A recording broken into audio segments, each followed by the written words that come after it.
بسم الله الرحمن الرحيم. السلام عليك يا حجة الله في أرضه. السلام عليك يا عين الله في خلقه.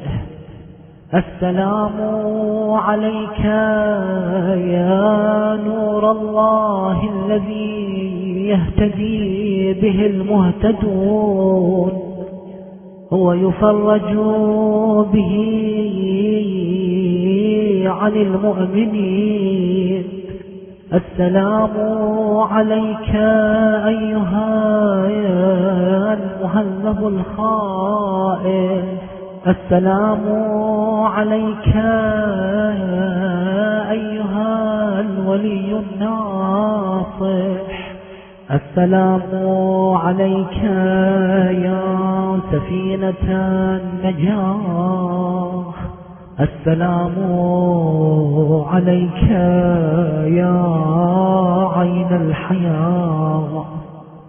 السلام عليك صلى الله عليك وعلى آل بيتك الطيبين الطاهرين. السلام عليك عجل الله لك ما وعدك من النصر وظهور الأمر. السلام عليك يا مولاي، أنا مولاك عارف بأولاك وأخراك. أتقرب إلى الله تعالى بك وبآل بيتك، وأنتظر ظهورك وظهور الحق على يديك، وأسأل الله أن يصلي على محمد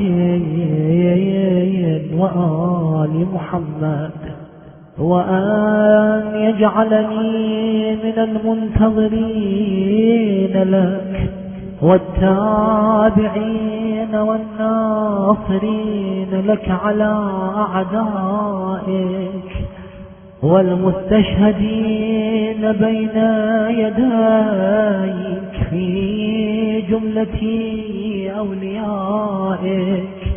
يا مولاي يا صاحب الزمان، صلوات الله عليك وعلى آل بيتك.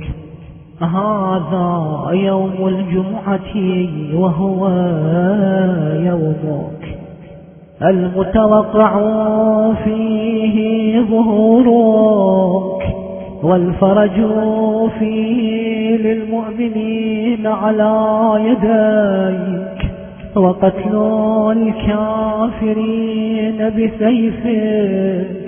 وأنا يا مولاي فيه ضيفك وجارك، وأنت يا مولاي كريم من أولاد الكرام، ومأمور بالضيافة والإجارة، فأضفني وأجرني.